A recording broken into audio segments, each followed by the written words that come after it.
our second, I just realised I forgot to cue the clips earlier, so sorry, no clips. Our second, recently in an Out of the TARDIS interview in our magazine, confessed all about spending nights on tables in railway stations in the small hours of the morning and a whole variety of other obsessions. We know her and love her as Zoe Herriot. It's Wendy Padbury.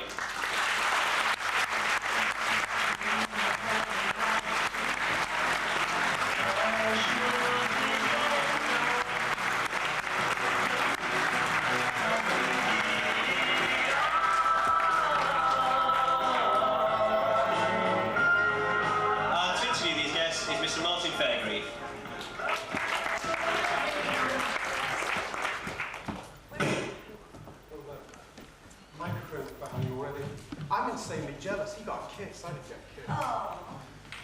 Maybe next time. Later. Well, two Tranmere companions. One of the things I read an interview with Wendy recently, and she did admit in it that they used to have nicknames for each other. Do you want to tell the story? Well, you probably don't. Well, I will, if you're sure. I don't know if they can stand it. It was Pat, yeah, probably not. It was Pat, Fraser, and myself. During the course of rehearsals and such like, Pat was, if he dried, he couldn't remember his lines, which was frequently. Do you remember that? Frequently. No, it was new when I thought. Oh, right, well, so it was on the ball then, but later on, you know, it all got a bit iffy sometimes. And he became known as Fluff, because he was always fluffing his lines. Fraser, on the other hand, when he forgot his lines, would make, well, it would be like a 10-minute drama, because he'd say the line, he'd think about it, and he'd go, water, get water. And it was like a play in itself. So he became known as Cough. And my nickname was Fart. And now I don't know why. I have no idea why, but we were known as Fluff, Cough, and Fart. I just didn't know. So, Mike, did they have nicknames in your time? No, not really. Until we got into about, I suppose, about 6 weeks of Fraser joining us. And then we discovered what he was, and that was just a tight ass. Yes. That's what we called him. He'd never buy a drink, but if he did, he'd buy a half. And so that was about as far as the nickname went. That's right. But you had T-shirts printed up, didn't you, during your time?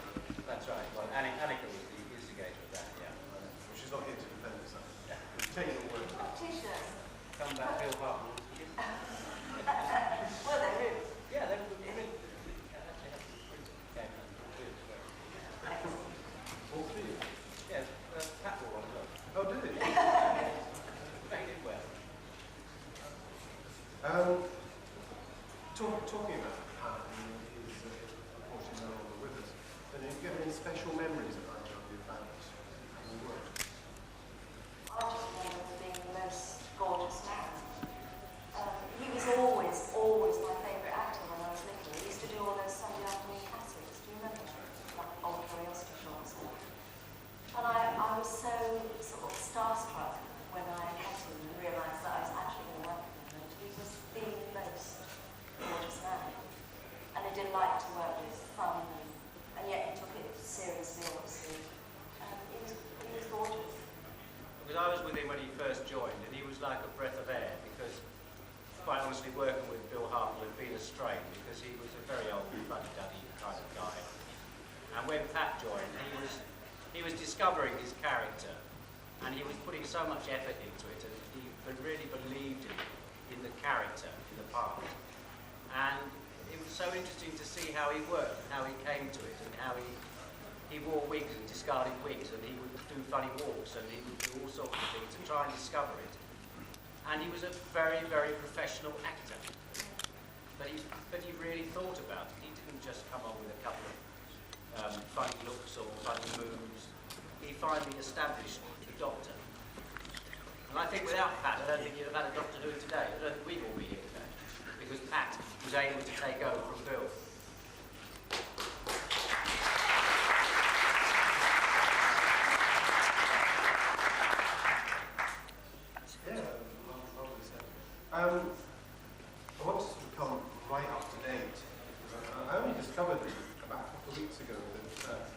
actually a website on the internet dedicated to yourself. And I believe Annika has one as well. Yeah, there's a couple of rather over-the-top Americans who started websites about 2 years ago. And they not only do one on Ben Jackson and Polly, but they interact around the world and they make up their own stories, and they have the Doctor and Ben and Polly, and they all play individual parts all over the world. And they also have websites on myself personally and Annika personally. So, and they're always updating it. They're always asking for new photographs. Have you got any more photographs? Any more gossip? Well, that's them out there, they're all looking away like that. So, do you feel left out? You've played a high-tech, far-future person, and you're not. Astrophysicist, I know, and this sort of webs, whatever you just call it, is beyond me. I was born BC before computers. I just don't understand them. They amaze me. Right, well, see if there's any questions off the floor for the moment. Oh, hands straight up there. Deborah. I don't need to be impolite, but is that your natural haircut?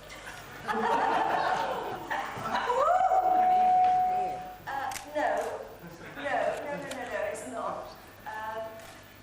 Well, obviously it's not. You've seen what I looked like 30 years ago. It was very dark, and now, as the years go on, a girl has to do something, and this is how it's ended up. So no, it is not natural. Thank you so much. I'm off. Extremely impolite. Should we take another question? No, let's not. No, this is real. Oh no, it's not. Wendy, you've been in all sorts of weird things. You not only been in Doctor Who on TV, you also did Doctor Who on stage. What were the main differences there? Well, the main difference, I suppose, was probably not the same Doctor for a start out. The story was kind of, it was very innovative. It was a big spectacle of a show. It was massive sort of effects, stage effects, that sometimes worked, sometimes didn't. A bit ambitious, I think, in many ways. But the bit I think one of the bits I liked the most about the entire show was the actual opening of the show. Because we played it, I think we did it at the Adelphi Theatre in Chelsea. There was a boy and a girl. Who was the boy? James McDonald. And Trevor Martin was the Doctor. He was a fab Doctor, actually. But how we started the show was that we would go into the bar front of the house about 5 minutes before people were due to take their seats, and buy a drink at the bar, stand with a Coke or something in the corner, and everybody ignored us. And then we had our tickets, and then we would go and sit in the auditorium, fairly near the back, with the audience. So we'd just sit down as a member of the audience. And the opening of the show was that the sort of lights went down, and there was lots of smoke, and the TARDIS appeared, and the door flew open, and the Doctor stumbled out saying, help me, there's all this acting going on. And us at the back, I'd say to the boy, there's something wrong with him. And he'd say, no, there's nothing acting. No, there's something wrong with him. And people in the audience would say, shh. And it went on, and we managed to drag it out quite a long time sometimes. I actually got hit over the head with somebody's program one day, because I was saying, we've got to help this man, we've got to go and help him. She'd say, will you be quiet? And eventually, we decided that we would help him, so we used to get out of our seat, run down the centre aisle, up onto the stage, help him up, go into the TARDIS, and then the thing would start. And it was wicked, because all those kids that were there, and we did have a lot of young kids that came to see it, you know, they were thinking, oh shit, if I'd been 2 minutes earlier, I could have been up there. But I thought it was such an excellent start. But it was a good show. We did a very limited season in town, because it was at a time, quite similar to now, where there were a lot of bomb security scares.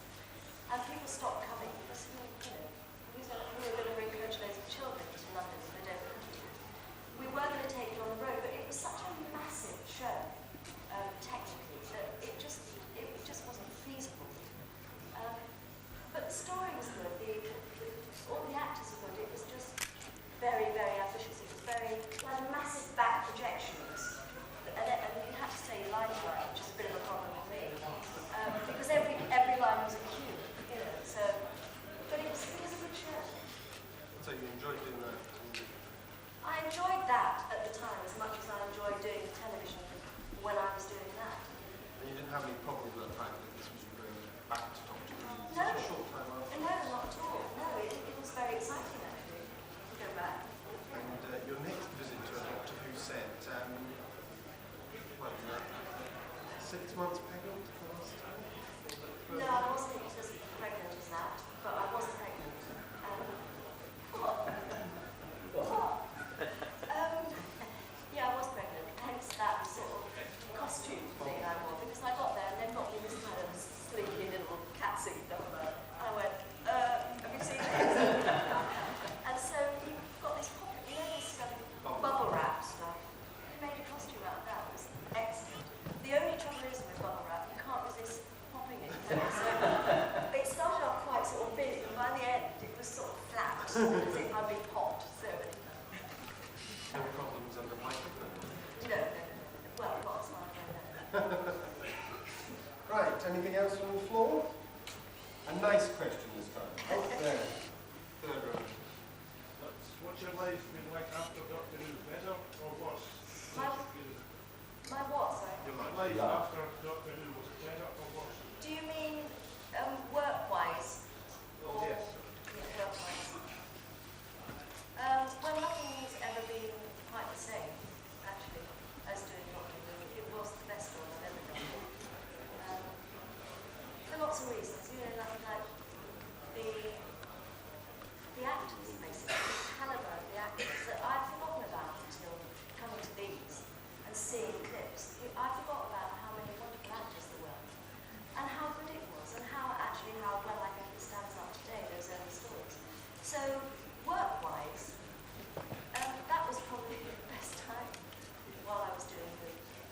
And I've done fairly interesting stuff since, and then I stopped really when I had children and things. So I didn't do a huge amount of work then. Now I don't do it at all. So I think Doctor Who was definitely the highlight. Yeah, I think I take up from what Wendy's saying.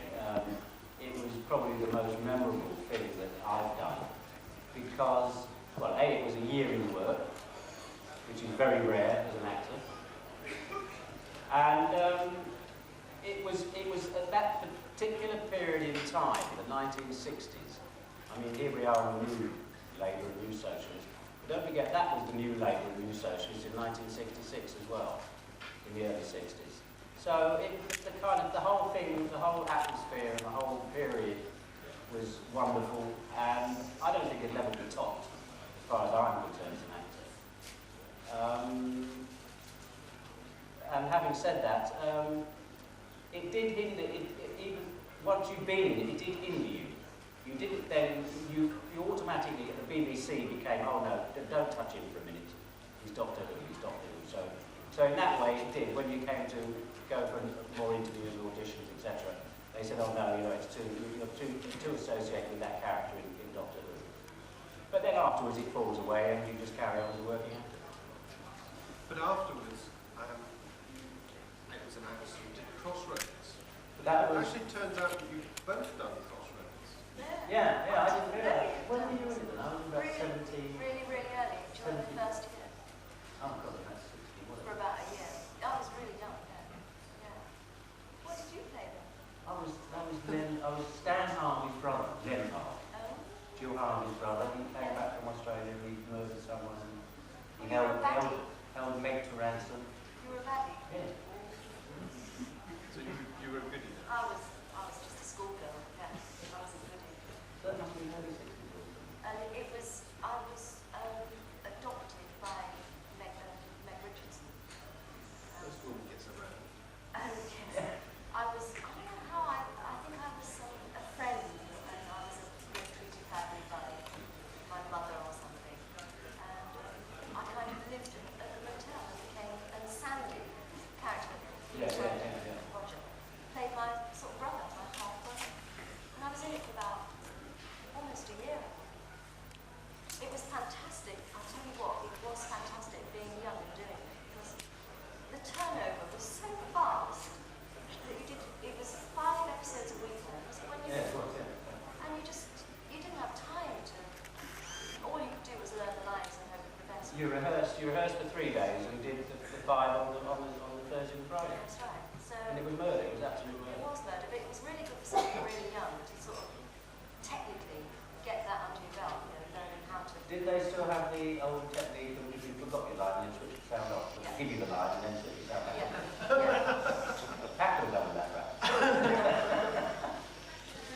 Can we take another question off the floor? Speak up. Oh, can you not hear me? Can't see you. Oh, yeah, there. Third row. Sorry? You're happy the way in which you counted and sort of written out Doctor Who, particularly you sort of just sort of read it out. Are you happy the way that your characters were written out? No, when Innes Lloyd first came to us and said, I think we were on 3 monthly type contracts or 13-week contracts at that time. I think we'd done 3 and had a big break in between. And he said, well, we're going to get rid of Polly again. And so, how do you feel? Well, obviously, if they're going to end the contract, they're going to end the contract, so that was it. Although Annika has a different version, she thinks that it didn't happen like that. No, I just said to Innes, well, look, let's kill him off. Let's have a go out with a bang. And, oh, no, that was children's television, we couldn't do that. Not in 1966 or 67. But, today, they'd have a bomb drop on him or a plane would fall out of the sky or something. There'll be violent and blood and guts on the deck. There, they just had to train them out. I don't think you ever got any companion who went out with a bang, really. So yes, I would prefer to have gone out with a bang. Yes. I went back to where I came from. But was there not talk that you might have extended your contract to cover the generation? What, stay on? Well, yes, but we decided that we'd had such a fantastic time together, the 3 of us, that it kind of wouldn't have been the same, I don't think, if we'd stayed on. So we just made the decision that we would all go together. When we knew Pat was going, that we would go as well. I don't think it was I think it was fun. I think it was it was the right decision, I think, at the time. Can we go back to the other end of it for the actual auditions? Again, you said in interviews that on London turned up for your first audition, which went right down to really bizarre. Sort of screen test. Did you have that? Well, I went for the initial interview along with literally every other girl with about 5 foot brown hair.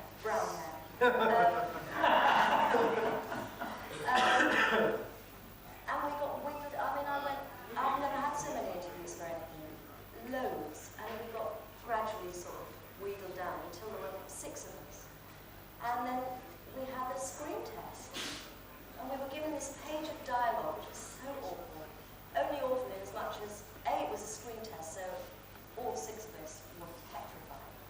B, we were given a mark in the studio where we could stand, couldn't move. Had to learn the page of dialogue. And it was just lines, about half a dozen lines, and not connected in any way. And each line was an emotion. And the camera was like in front of you, and it was, when you looked at the monitor, which I tried not to do, all it was just across your eyes. So my knees were like this, and I had to laugh in a line, cry in a line, or everything. It was petrifying. And I remember coming out of that and thinking, oh, well, that's that then. That's that. I've blown it. Amazingly, I got the job. So what did you do? They offered it to you? No. Just walked in. Not at all, no. In those days, you probably remember, because you go back as long as I do. No, in those days, you used to get calls to the BBC or to any of the ITV companies. I go back to the ABC television days. Yes, I do too. Really huge? Yes. And you probably get 4 calls a week from your agent saying, go here, go there, go away. So one day I got a call saying, go to Threshold House at Shepherd's Bush Green, see Innes Lloyd, Doctor Who. Okay, fine. So go there and see Innes Lloyd. And he says, oh, yeah, chat. Read a bit of script, I read a bit of script, and he said, okay, fine, go away. My agent came back to me and said, well, it's not just a part, it's for a long part. I said, oh, is it? Oh, that's more interesting. And you've been whittled down. So I said, okay, fine. So will you go back and prepare a piece? So I had to go back I'd previously been in Chips for Everything and had long speeches in it. So I said, okay, well, I'll do a speech from that. So I went back, saw Innes Lloyd and Michael Ferguson, and he did this speech. and also read the script for Michael Ferguson, and then the next thing was I got it. So I think I was whittled down to about half a dozen. I had two, but I didn't have a screen test. I would hate to have done a piece. Well, that's the old-fashioned way. Oh, well, I know it was. Yeah, I know It's like theatre. I mean, in a theatre you always have to, or in musicals you always have to have a modern piece and a jazz piece and all that sort of thing, and a dance and all that. But in the old days you had to do pieces in order to show that you can We still do still do sometimes, strangely enough, for rep and things like that. They still sometimes Yeah. ask for it. You've done a straight piece, a classic Shakespearean piece. piece, and yeah. Right, anything else on the floor? Quite an interesting question. Oh, yes, man waving. Michael, when they want for last year's TV All right. What, What do you think the of movie? last year's movie, TV movie? honest news. Yeah, I sort of quite liked it. I mean, it was what I expected it to be, with it being handed over to, you know, well, the people that made it. It was big. I mean, the TARDIS was I've never seen anything so huge in all my life as the inside of the TARDIS. I did like Paul, I have to say. I hope everybody else did. I did like Paul. Did you Yeah, I like thought Paul was an excellent Doctor. Yeah. I think it fell down because it was trying to be everything to everyone. It had to appease the present Doctor Who fans. It had to introduce new people to who the hell was Doctor Who. It had to be American. You had to have a chase. You had to have a kiss. That was So that it was kind of so formalised the whole thing, and it just sort of said Hollywood. So you didn't envisage Pat rushing up and giving you a kiss? Well, no, absolutely not. No. Right. Nobody else waving at me? Oh yes, there is the aisle from about 3/4 of the way back. I've noticed there's some spin-off videos being made recently with ex-hands in them, and have you ever been in these, or would you if you were offered the chance? I've never been in one, no. Would you? Well, it's quite interesting actually, because I don't actually work anymore, I mean act anymore. But strangely enough, something like a spin-off Doctor Who videos may be something that I would consider doing, yeah. Yeah, I would. Where's Bill Guys? Hill. Like you. No, well, I've never been offered one. And yes, certainly I do. In fact, the Isle of Man fans, we're talking about doing something on the Isle of Man and trying to recreate the Ben character. So perhaps that will happen. But no, I've never done one of the Bill Baggs ones or been offered one.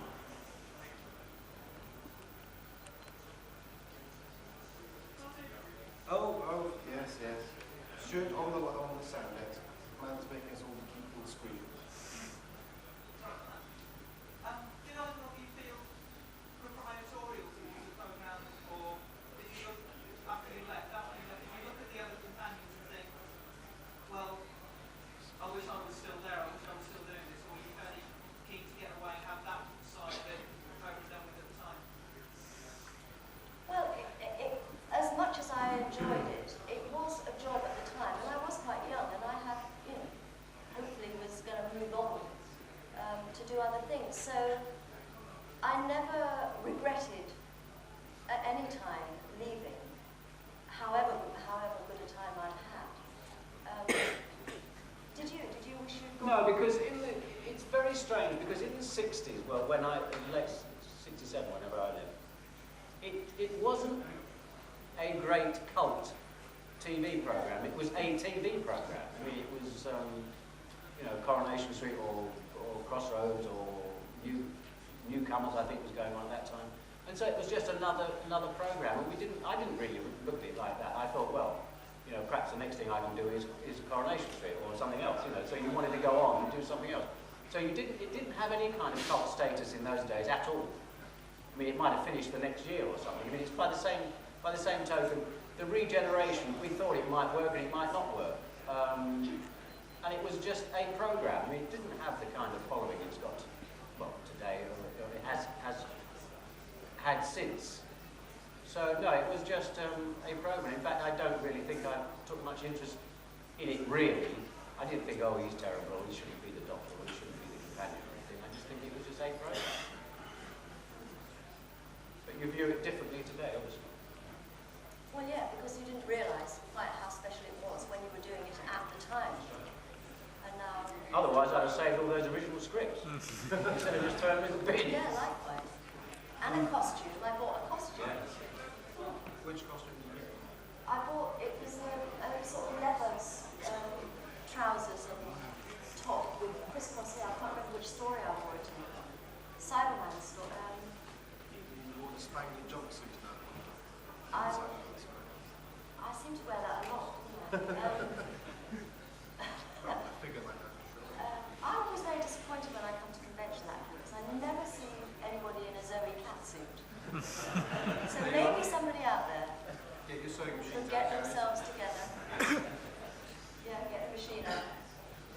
So your favourite story was Mindful. Is there any particular reason? Was it because Fraser was away for a while? You actually Yeah, thought absolutely. Absolutely. Yeah, he had a week off.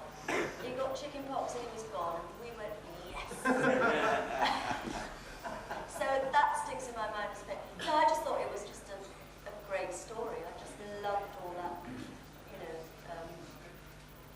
the trees and the tin soldiers and the clockwork soldiers. I just thought it was very innovative and just different, and it was my favourite for that reason. Have you seen a lot of your stuff since? I haven't really, no. I mean, I've seen bits of some, but I haven't seen a lot. No. Well, unfortunately, Mike, a lot of your stuff's gone. Yeah. Has How it? do you feel about No, that? it's all been right. No. Well, I knew that lots had gone, but Most of mine are gone. There's only one whole story, that's the War Machine. Which comes out in 10 years. Well, the War Machine, yeah, it's going to be reissued in June by the BBC. Or issued, so that's the first time it's issued. whose idea was that? Some woman Who's in to the blame? BBC just went, oh, right, all that lot. And all those masters taken away. It wasn't just Doctor Who. Oh, God, no, it was a No, lot of, I- it was a lot of I- classical stuff as well, early 60s Shakespearean stuff as well. Yeah. And a lot of it's not come back to the final roots. No, absolutely. All right, anything else? Oh, yes, hand over the corner. You might not do without it, then, because you continue to suffer a doubt of it, and you never actually got to meet them in a proper way. Do you feel disappointed that you never got to meet the Daleks properly? Yeah, I do. Except I did meet Daleks in the stage show. There were Daleks in that. But yeah, I always regretted not working with Daleks. Would have been preferable to Fraser. It's like a good job, it's not good, is it? Is Fraser coming today? No, it's Oh, not it's this not. you're saying. This is the tapes. We can negotiate about that. Okay. Right. Well, one or two guests so far have donated stuff to our... God, how the hell did he get in there?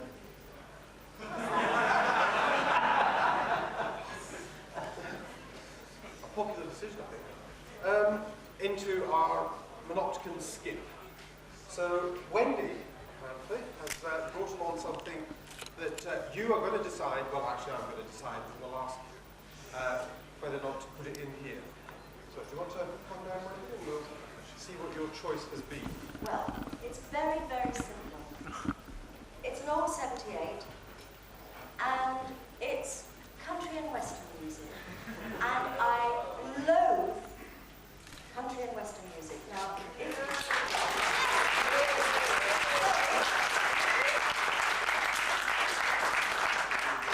it's marvellous George C. Smith, whoever he is, and the songs on it are dire.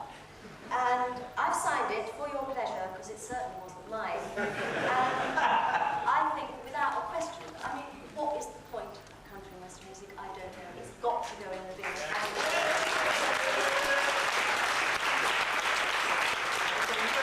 All those who wanted to stay out, shout yes.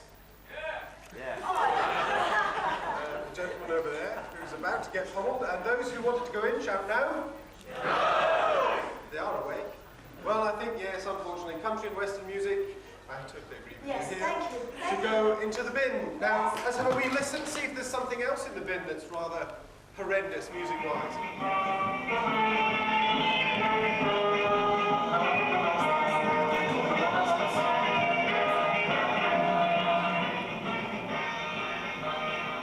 Does somebody maybe want to actually tell us what that was? It was what? Oh, it was the theme music to one of the cinema movies. Oh, yeah. I see everybody in here spotted that right away. Right, and for those of you who are interested, whatever is in the bin will be raffled later, so I would be careful and not buy any tickets. And you can get your choice of what's in there. So the gentleman over in the corner, let's hope you win. Right, any other questions? Oh, yes, oh, gentleman again. Michael, do you have any memories of working with the first Cybermen? With the first Cybermen?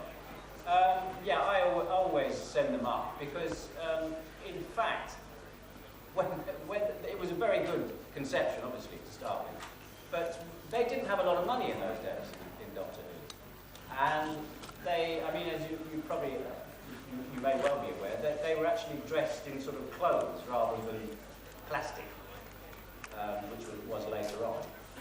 And also, it was just pieces of tubing and tennis balls and sellotape.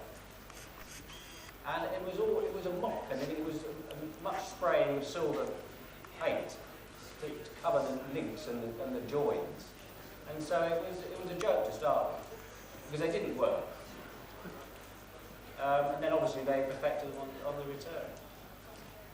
Well, I have a particular, bearing my soul to this one, I have a particular nightmare for one of your stories, when the invasion, the Cyberman pushing the manhole cover off the end of episode 6.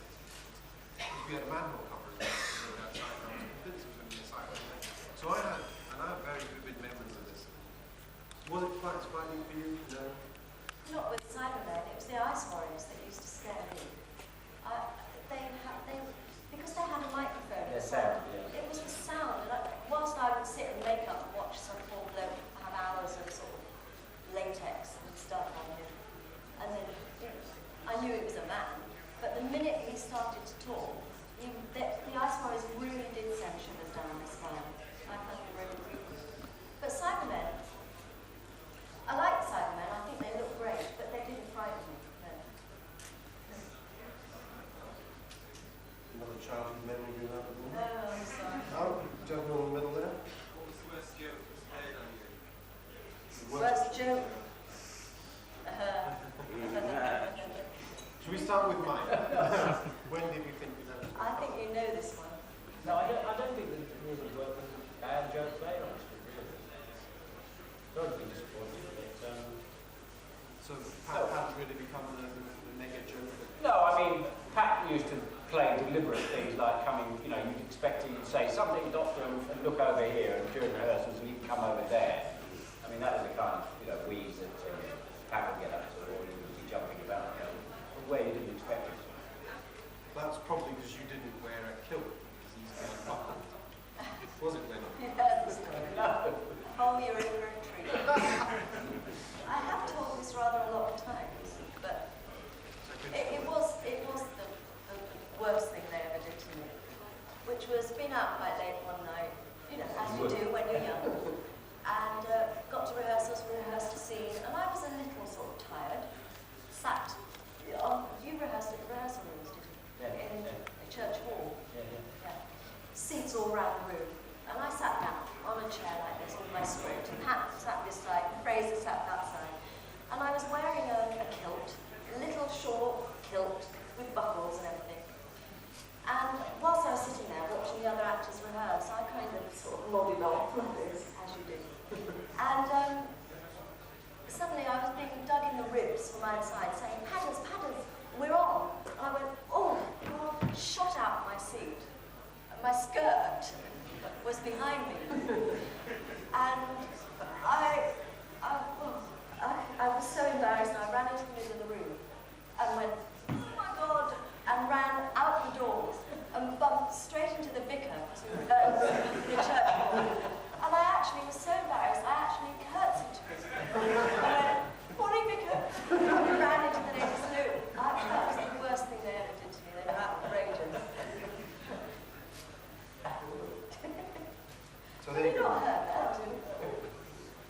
So they didn't do that to you? Because you used to steal Patrick trousers to get your revenge. Oh, yes, well, I mean, there's silly things like that. We used to do that as well. It was very often a sort of debagging session in the TARDIS. Perhaps somebody would say action and Pat would come out without his trousers. It was action before. No, nothing like that. I'm off. No, that's the end of it. I said this last thing blinds me. No? You have any questions about that? Is it my imagination or is it very, very hot? It's very, very hot in here. We did ask the hotel yesterday to put the heating off and to put the ventilation on, which they said they'd done. So I don't believe it. So after you did Doctor, you went away and ran a bar for a while. Was that greatly different? Not really, because I bought a tenancy in the pub about a mile away from Sheffield Studio. So I used to get all that lot in. And I was there for about 5 years. But I found that I couldn't do the two at the same time. I couldn't be an actor and run a pub because it's a 24-hour day, you know. So it was a very enjoyable experience. I think it helped you with acting, being able to smile sweetly at these popping lots of views. No.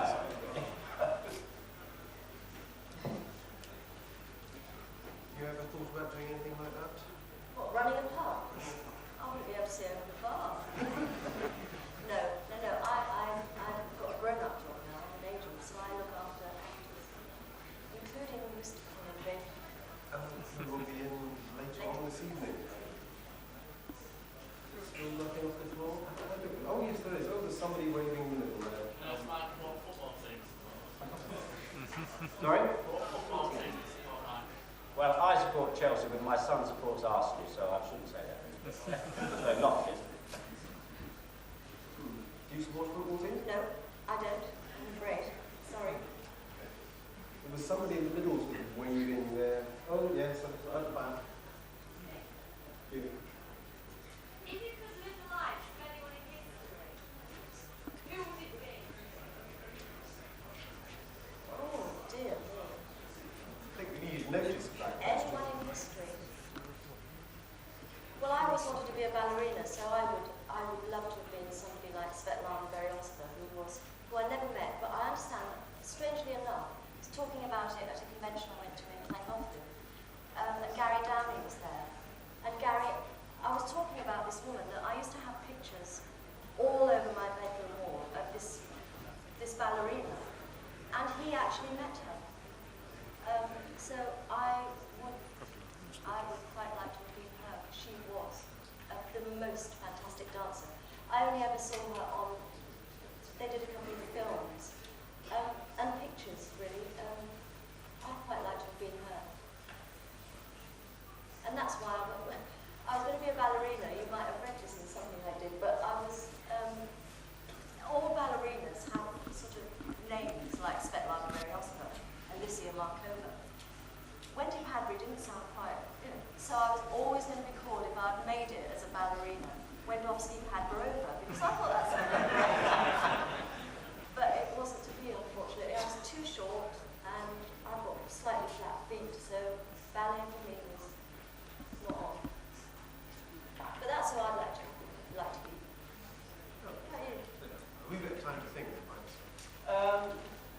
Well, yeah, it didn't take a lot of thinking. I've always wanted to be an author, a writer.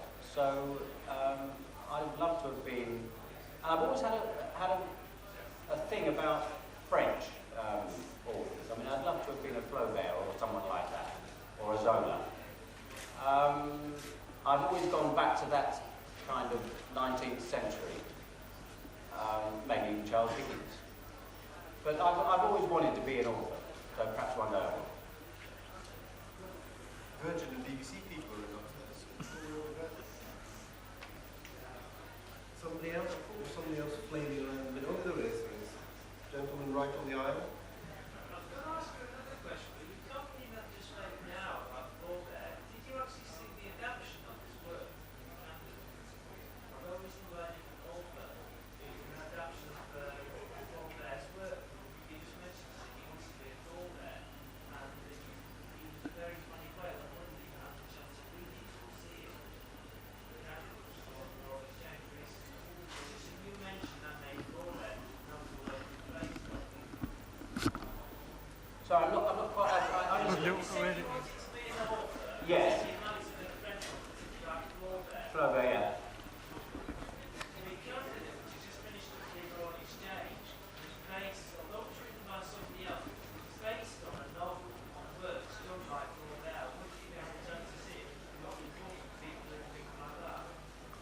I haven't seen it.